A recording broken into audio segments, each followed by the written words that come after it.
So as Liberty Blue Estate Agents celebrates 27 years in business, we're going to sit down today with Managing Director Regina Mangan. Regina and I have a long history together as friends, but also through Waterford Chamber, where Regina is currently a director and where I am the operations manager. So I suppose, Regina, we can start by saying we know each other pretty well. Yes, we sure do. Okay, we'll also clarify that this is completely unscripted, and probably for the first time in your life I haven't allowed you prep for something. Yeah. Because I know how particular you are in preparing, but we didn't want to go that route today because I suppose I know all that's in the skeletons in the closet, but also I suppose I have walked beside you, behind you, in front of you, in whatever way along the way through a lot of this journey.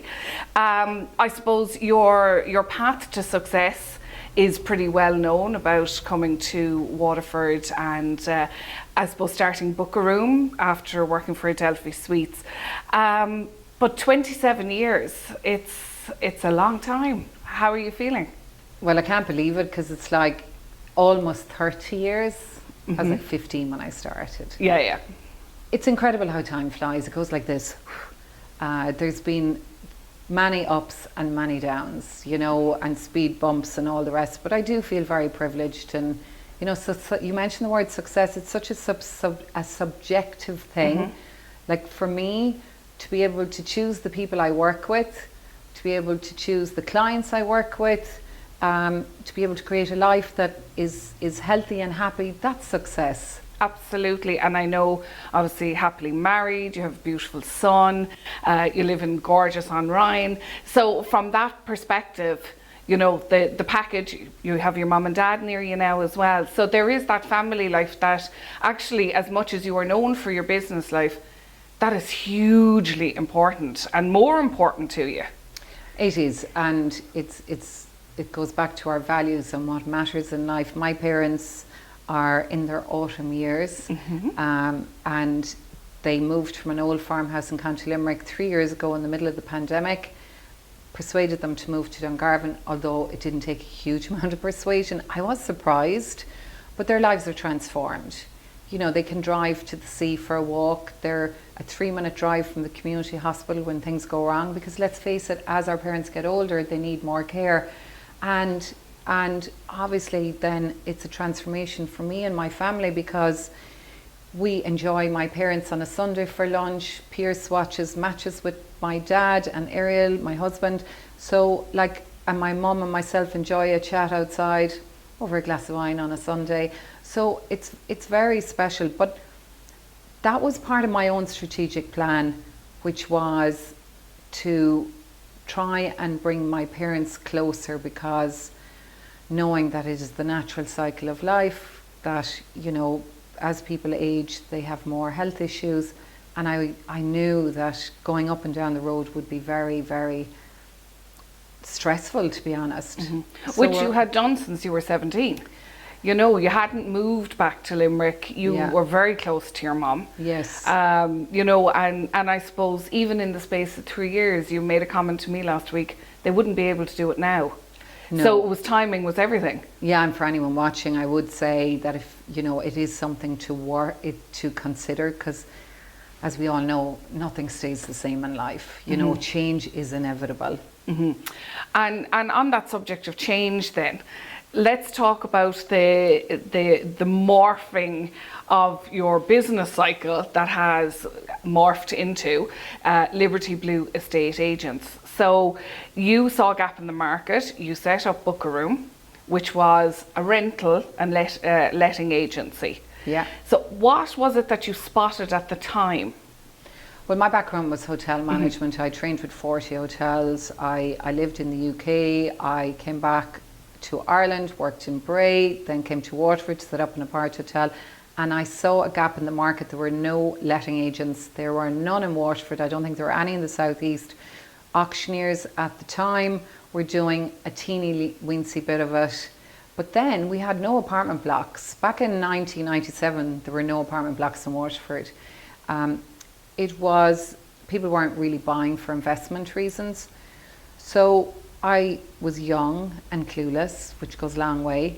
And I set up the business initially with a business partner for the first year, and then I went solo on my own after the first year. And luckily I didn't know what was in front of me. I probably wouldn't have had the nerve. I got a grant of £7,000 from the local enterprise board. I got a £10,000 overdraft from Norwegian Bank of Ireland, and that enabled me to set up.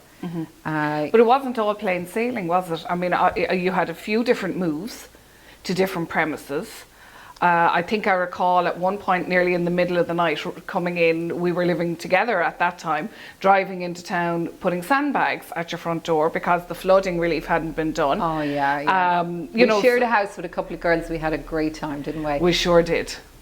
Look, so many crazy things happened when I look back. I mean, a lot of people wouldn't know this, but when I opened, just before I opened the business, I had a major cancer scare. And I had major surgery, and it wasn't until after the surgery that I learned that the lump was benign. But I had decided I was driving on and I'd deal with it afterwards. Thankfully, I was blessed, you know, because that decision, that's taken out of your hands, really. So, you know, I was young, I was tenacious, I didn't have any dependents. So, you know, failure wasn't an option. It took 7 years for the business to make a profit. And someone might say, well, how did you survive that long? Because I was raised by a woman who taught me two major things, many things, but my mother always said, pay your bills and make sure you have insurance. I followed that. And I couldn't afford to pay my bills, so I got part-time jobs and ended up doing event management, doing holiday home marketing. And over the years, I realized that my strength and passion was often in marketing. And as the business has evolved, and a lot of really successful estate agents in the States, in the UK, what I've noticed is it's all about the marketing. So we're not really selling homes anymore. We are, in fact, marketing them. And it's about the presentation, and the whole business has changed. It's no longer just about putting an ad up and selling it. You have to engage in social media marketing, because you just got to do an amazing job, because it's a competitive space. And that's what I was going to ask you about, because all through the years you've been innovative in how you market your business. It certainly hasn't been traditional. I know you look beyond our Ireland for your, I suppose, inspiration. And you haven't been afraid to put yourself out there, which for people that know you really well is actually not the most comfortable of spaces for you. But you've learned how to do it over the years for the benefit of your business. Absolutely. I would be of the view that in order to be successful, you have to stand out. So for anybody who's in business, it is really important that you don't blend in. And I guess I embrace that book, Feel the Fear and Do It Anyway. Most of the things I do scare me, like public speaking and, you know, anything in terms of when I wrote my book, I was really scared about putting it out there. But you've come so far, you have to drive on. I have a motto, drive on or lie down. So you have to stand out, but stand out for the right reasons. You know, I was chatting to Cormac, who's filming this, and Cormac's been working with me for 15 years, 10 years as an estate agent. He left for 2 years for a career change, came back then for the last 3 or 4 years in a marketing role in terms of our videos and our social media, because I could see this is where Cormac's talent lies, and we evolved that.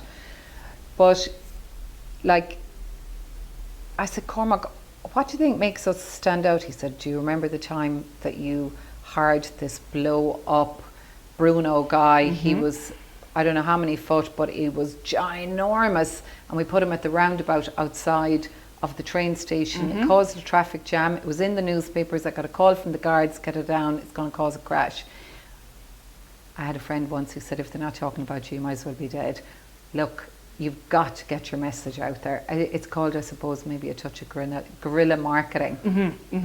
And like in that respect then, because you do put so much into it, I suppose, you know, people are seeing you more, seeing your brand more.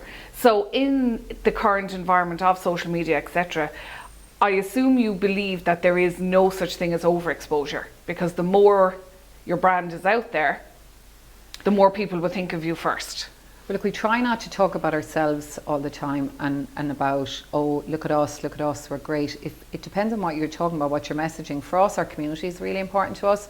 So we're putting out posts about other businesses, about places to go and eat, helpful information, then our clients' properties, and we try to mix it up.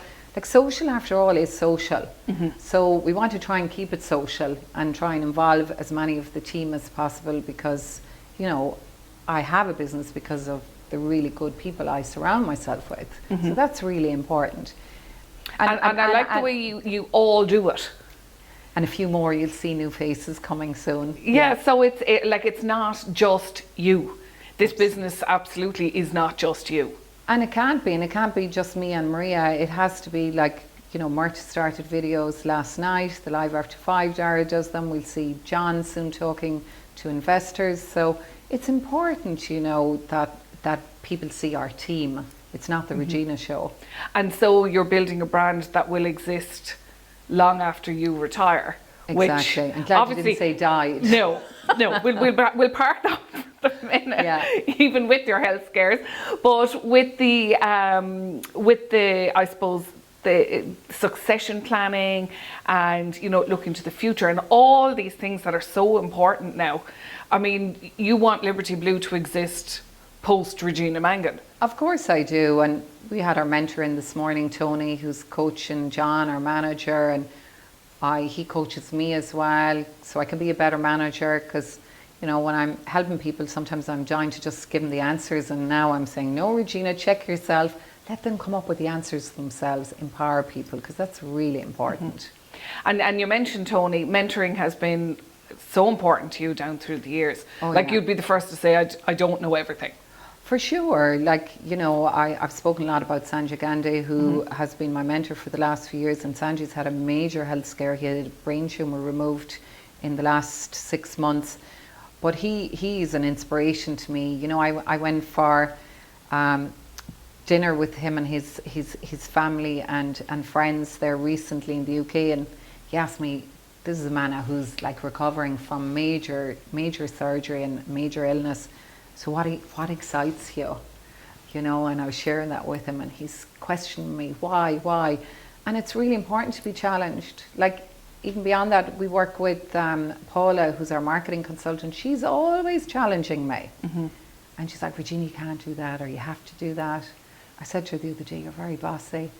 I'm not. I said, I know, I like to surround myself by people who are smarter than me. And that's smart. Yeah, absolutely, because you can't do it all yourself. You have to be led. Yeah, totally. And just in terms of the book then, so how to build a smarter, faster, better estate agency business. So it's a little misleading in one sense, because it's not all about estate agencies. It's I've read it. It is about business and how to, as you say, drive on. The reason I said estate agency business was because when you're marketing something, you need to hone in on a specific market. If I was to write a business book, I would be competing with such a ginormous market. So I'd say the first woman estate agents in Ireland to write a book like this. So I liked, you know, that's my USP. Break the mold, right? But no, it's absolutely a book for anyone who's interested in business. And I've got a gorgeous testimonial last night from a lovely businesswoman in West Waterford, and she said, Regina, this is for anybody interested in business. But I go back to one point that you said, you know, about standing out. We call that being a challenger brand. And there's a section in the book about having a challenger brand. And we're not just trying to stand out for the sake of it. You have to ask yourself, well, who's your audience? What are you trying to achieve? Only 5% of estate agents do agent-led videos. So if you're a person in business and you want to stand out, then if you do regular videos, you have an opportunity. Now, I share a lot of our secret sauce in the book openly. It's very open. Right? And it's raw and it's real, and I want to give value and give back. Will everyone implement it? No. But So- everyone is different, and it is, I suppose, everybody's business is different, but the core things are there, you know, and I suppose you talk a lot about your core values as well. Yes. Would you, in fairness, with all the ups and downs along the way, you always stay true to? It's very important, and one of the other things I mentioned in the book is about choosing the right clients to work with, and I would say we work with really lovely clients who appreciate what we do. Have all of our clients been really lovely who appreciate what we do? No, because that's life. But we've learned that if someone doesn't appreciate what we do or understand how we work, then we're just possibly not the right fit. And actually coming to that point is really empowering, because our energy is everything. If we're happy and we're looking after our clients, I'm not saying that it's all going to be a bed of roses, because we're in the business of solving problems. You do a sale, there could be a problem with septic tank, there could be a problem with the boundaries, there could be a problem with the engineer's report, there could be a problem with the title. We love solving those problems. You know, getting the best price for our sellers. It's not a bed of roses. It's a tough business, but you have to have positive energy. And the clients that we deal with are amazing. And there's one couple who are selling their property in West Waterford. It's the simple things, you know, the coffee left out, the milk in the fridge and the packet of biscuits. Like, that actually meant a lot. Yeah. And sometimes I do think in life it's the small things that count. Absolutely, and I think your mix of attention to detail in business plus your, you know, your close bond with your family, there's not a massive amount of time left in the day, is there? But No. you still make time for yourself. You know, you go for your walks. We see you on the Connacher a lot, or you go to the gym, or I do for my health and fitness, because this business can be stressful. Running any business is stressful. And also I want to live as long as possible. So I go to the gym. It kind of unknots the knots for me. I usually go in really tired, but I come out buzzing, annoyingly so. And yes, I enjoy the walks, and like anybody else, it's hard getting to do it, but it's the power of habit. It's a great book, actually, Atomic Habits. And I try to have a good morning routine, reading good books that motivate me, going to the gym, going for my walks in the morning. They set me up for the day, because like everybody else, you know, we all have our stressors. We have our moments where our voice in our head is getting in the way, and it's to kind of deal with all of that. And you are very much a morning person. Yes. I remember from our house days. And then 8 or half 8 would come, and it'd be time to put on a programme, and 2 minutes later you're asleep Yeah. on the couch. Yeah. We won't say drooling. That hasn't changed. Yeah, I would expect. No. But you burn so much energy during the day that, of course, you have to be wiped out. So just talk to me just about that energy then. When things go wrong, or when, you know, there are serious issues out there, like during the pandemic. I mean, I remember you speaking before about like people crying outside the door. You know, you're quite an emotional person as well. You can see people outside the door, they are so upset, they've nowhere to live. You can't open your doors. It was just really upsetting. Like, how do you manage that piece, that mental health piece as well? Honestly, I think the pandemic was stressful because everyone's working remotely. Thankfully, we had the technology to allow everyone work from home in a way where we could continue to do business. The people crying outside the door was really part of the housing crisis, because there's no rental stock. That hasn't gone away. We'll probably finish on that. Yeah. I had therapy a long number of years ago, and one of the things that I learned was to understand what I've control over and what I don't. And when you really think about, have I control over this? And if I don't, it's like, if I start worrying about the wars, I've no control over that. If I think about the economy, what control do I have over that? Mind my business, I've control over that. Worrying about stuff I've no control over, it's really bad for you. I really work on that and remind myself of that. But I remember during the recession, now that was crazy. That was really bad, because the recession back in 2008, we had a lot of clients like hugely impacted, like devastatingly so. We had a number of clients who died by suicide. it was carnage. And I remember these students coming in one day and interviewing me and saying, Regina, how did you get through it?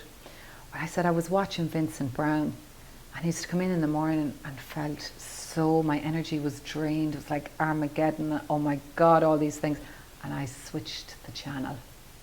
As Lisa Novak, my inspiration in Australia, said, change the channel, honey, to The Only Way is Essex. And that humour transformed my mindset. I upgraded the office and said, we're going to have a cocoon here, and let's focus on what we can do and how we can help our clients to drive and manage what's within our control and help them. But you have to look after your mental health. It's everything, because we're the pilots of our own plane.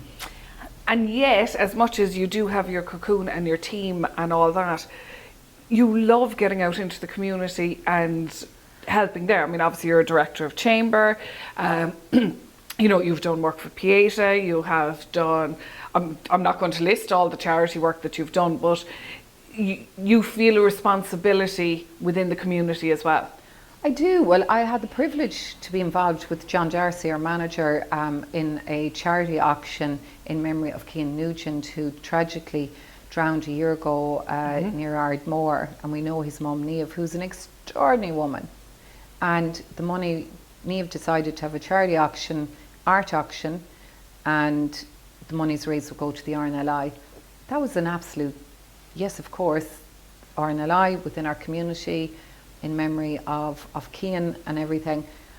Like the joy that you feel when you get involved in something like that, like it's priceless. And if you talk about success, for me, that's success to be in that position to be able to do it. And I always find I learn a lot from these things as well. Oh, you do. I love the learnings, the takeaways, you know, what we learned about the online auction, what we learned about people's buying habits when they're bidding online. Then, you know, I'm very competitive. It's like, failure isn't an option, John. What are we going to do if we don't sell 50? I thought we were going to have 25 pieces of art, and Niamh did an amazing job pulling together 53 pieces, and I was sweating at the idea of selling 53 pieces of art in Ring on one night if we didn't have all the people. So we pivoted. We said, let's auction them over 2 weeks so we reduce our risks. So I always believe there's a way. And we learned a lot. And if you talk about inspiration, Niamh inspires me. You know, she puts one foot in front of the other, and she is thinking of other people. So, you know, it's a privilege, you know, to be able to do something like that. Of course. Okay, well, we couldn't really probably finish this interview without touching on we've referenced it a couple of times, but the topic of the day, housing. Yeah. We're not here to talk politics. We're not, you know, I mean, this is to mark your 27 years in business. Yes. So what I'm going to look at is, what is the current housing crisis like in comparison to the 27 years that you've been in business? Well, it's a different environment. So if we look around now, we've got, on a positive note, we have apartment developments that didn't exist 27 years ago. We've got some really nice new housing developments, and we've got some really good social housing schemes and affordable home schemes that we are selling. Summerfields, which we're thrilled to be selling for White Box, our clients, and we're working with Waterford City and County Council. They're really positive, because the affordable home scheme is a scheme to help people get on the property ladder. In the main, they're mostly first-time buyers who can avail of the first home grant, and the government, Waterford City and County Council, take an equity stake between 5 and 20%. So if somebody got the first home grant for 30,000, up to 75,000 on equity from the council. Like, some people can buy a house. That's a long way to buying a house. Yeah, some people can buy a brand new house for in the region of 200,000 in the region. So these are really positive initiatives. So really, really good.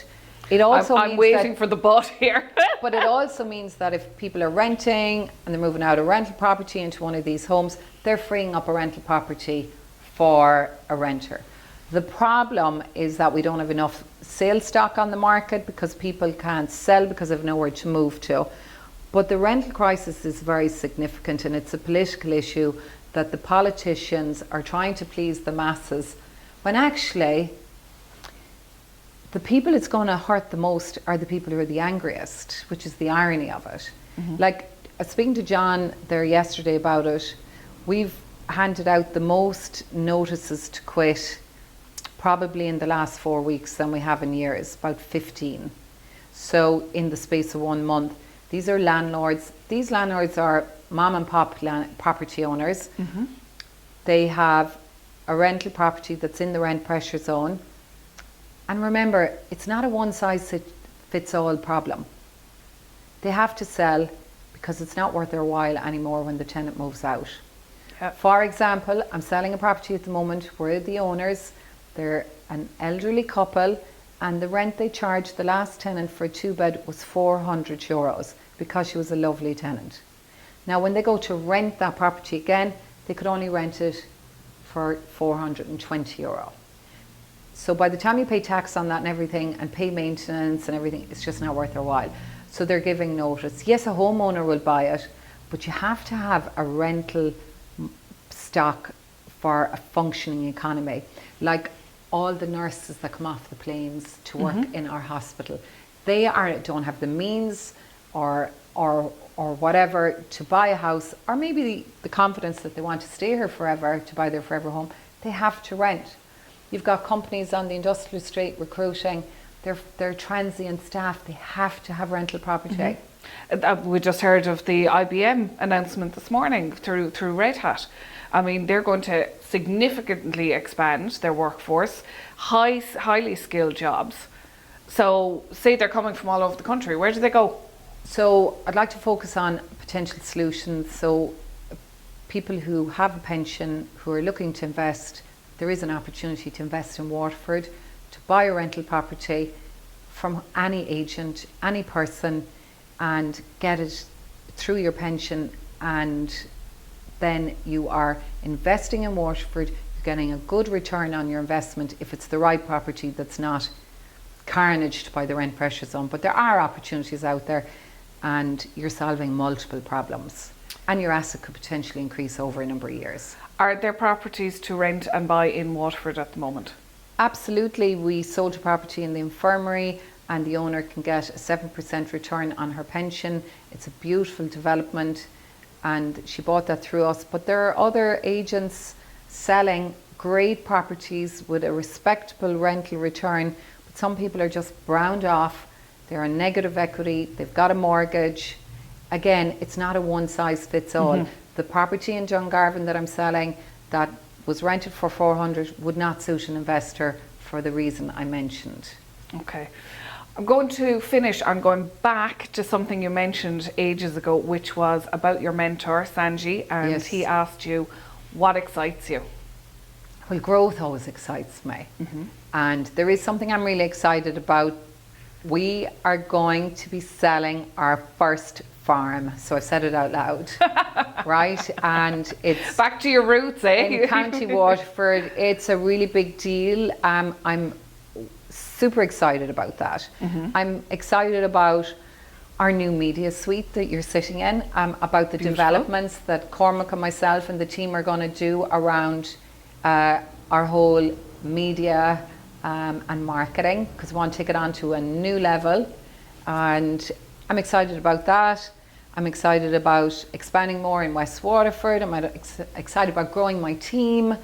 Does that answer that? So no, it doesn't answer the question, because you've talked about business. I want to know, what is it outside of work that makes you happy or excites you?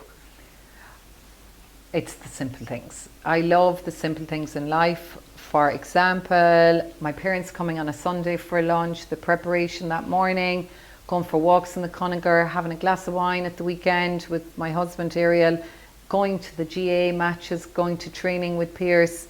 When he scores a goal or a point, a bit competitive, you know. You know, it's a quieter, simple life. I don't actually go out that often. I don't go to concerts, shows. I am looking forward to the West Waterford Opera Festival. We're going with friends, but just a slower, easy pace of life. And it's a complete juxtaposition, your two lives, you know, but a perfect marriage. So there's the, you know, mad busy, high energy Regina in work, and there is the country girl, actually, that you were reared as, which is why I was laughing a while ago when you said you were selling your first farm. Yeah. I mean, that's how you were reared. Yeah, and when my brother was on the computer, I was driving the tractor, right? So I am a country girl, and it is the simple things in life that matter, a little bit of slowing it down. My guilty pleasure is a bit of Netflix, I'll be honest. So yeah, that's my life. And on Ryan, love it. Feel very privileged, and our lives are transformed from moving there. You know, very happy, have family there, the beaches, friends. I love popping in for a coffee into Cass & Co, getting my granola in the morning, the nods to everyone. It's just a lovely, lovely place to live. It's just fantastic, to be honest. so for somebody who has made dreams come true for everybody, you know, across Waterford, when you've rented them properties or sold them properties, has Regina Mangan finally found home? Oh, absolutely. I'm very settled and, you know, very, very happy. And look, no life is a bed of roses. You know, it's things happen. We all have speed bumps, but I feel very privileged and blessed. And health is our wealth. And I'm very lucky to work with some great people. But it would be remiss of me not to mention Maria Clifford, the other director in the business, who's been with me for 20 years. 20 years. Like, we're family at this stage. And she's yang, I'm yang, but we read each other's thoughts, and I would credit a huge part of our journey and success to Maria. So I'm very, very lucky to have her by my side. Absolutely. You mentioned yin and yang there. She's certainly not afraid to stop you in your tracks or stand up to you, or as your husband said to me one time when you were driving me nuts, you're about the only one that can stop the gallop. There aren't too many of us. We're a privileged club, but it's, you know, you do need people like that to ground you as well. I do. Look, I said to Cormac this morning, you know, how would you describe me? What's my good side and what not so good? He said, well, look, you know what you're getting, you're straight up. And then he goes, you know what you're getting, you're straight up. Absolutely. So that is it. You know, that's it. And if people don't like that, then they're probably not going to like me. I try. I don't want to hurt anybody, but you know, we've got high standards. We want the job done well. We don't want our houses photoed if they're not beautiful photos. You know, we want to show up well and do a great job for our clients. And you know what? Let's all have a bit of fun along the way as well. Well, there'd be no denying that you do like to do that, in fairness. 27 years. Yeah, I'm sure you could go for another 27 with the energy you have. But I doubt that, because no doubt in that brain there is something else that you want to do along the way. Who knows? I've written a book. I wrote it last year. I am passionate about mentoring and training. I do think it's very important to help the next generation up, and growth, bringing my team on, watch this space. Can't say any more than that. Curve Mila Margaret, you're very good, Lynda. Too Thank fair. you.